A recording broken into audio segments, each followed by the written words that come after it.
God's sovereignty it confuses me sometimes. Anybody else? So James dies, John gets released. I'm sorry. James dies, Peter's going to get released. What? How did that happen? Or James dies, John the Baptist. Hello?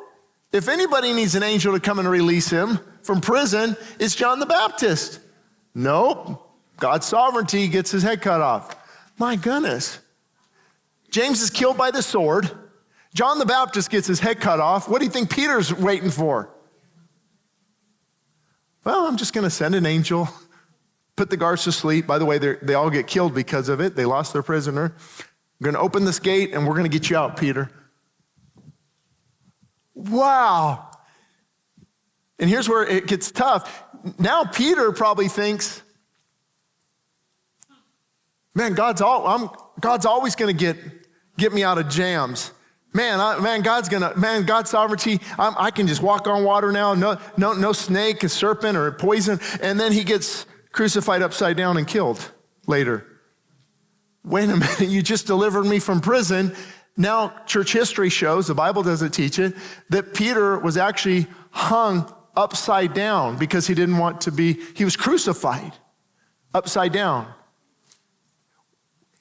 He just got me out of prison. Can he keep getting me out of prison? Guys, God's sovereignty. Here's why it's confusing. Don't try to guess it. Don't get your hopes up. It's your sanity. Well, God, you're sovereign. You're sovereign.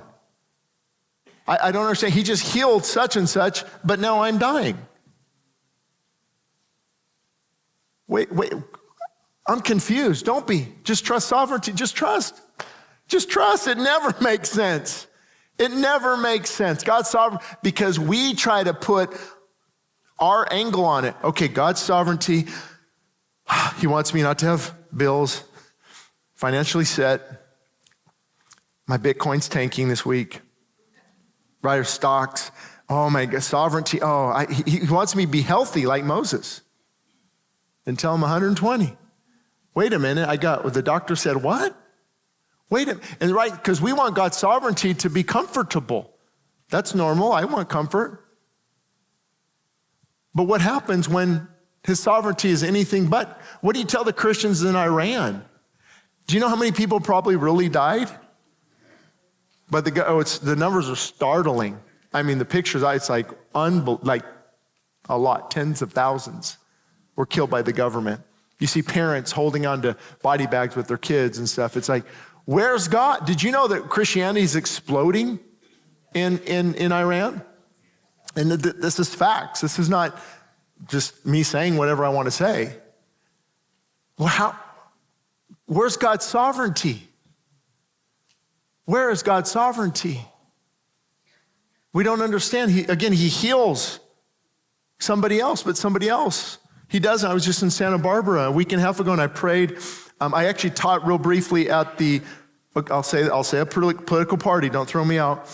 But I prayed. I taught at the Republican National Committee on If My People and calling them to. And I'll do it for the Democrats too if they invite me.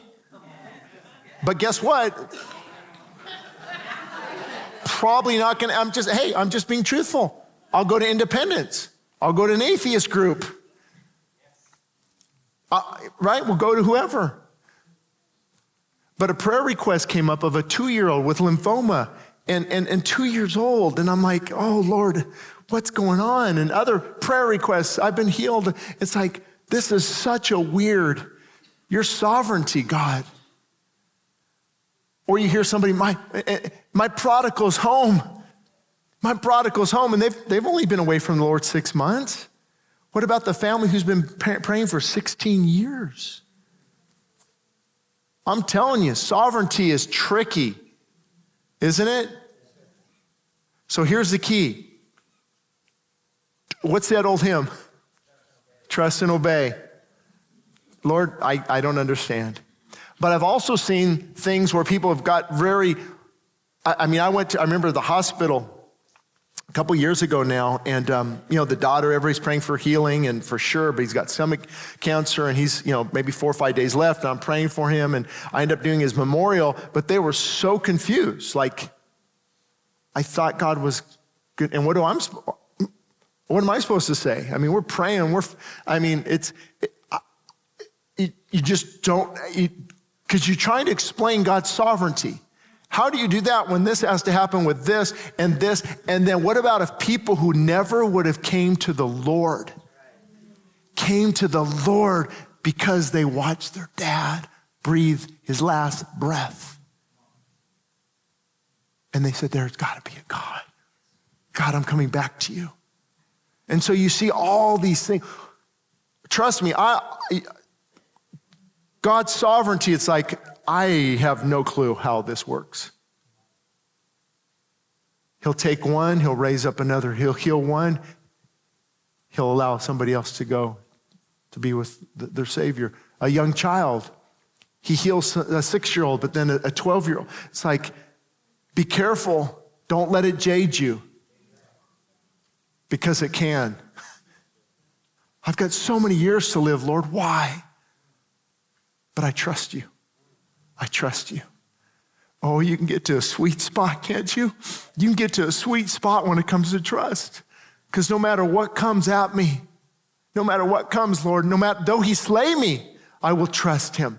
Though I walk through the valley of the shadow of death, I will fear no evil. In order to sing some of these songs, you got to go through it, church.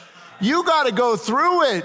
Oh, he's my comfort, he's my redeemer, he's my strength, he's my strong tower, he's my shield, he's my anchor. Well, your boat's got to want to be drifting, and he's got to pull you back as the anchor to be able to sing those songs. The reason some of the people in here are just so heartfelt worshipers is because if it had not been for the grace of God, they would have lost their mind, and it keeps them anchored. It keeps them anchored to their soul.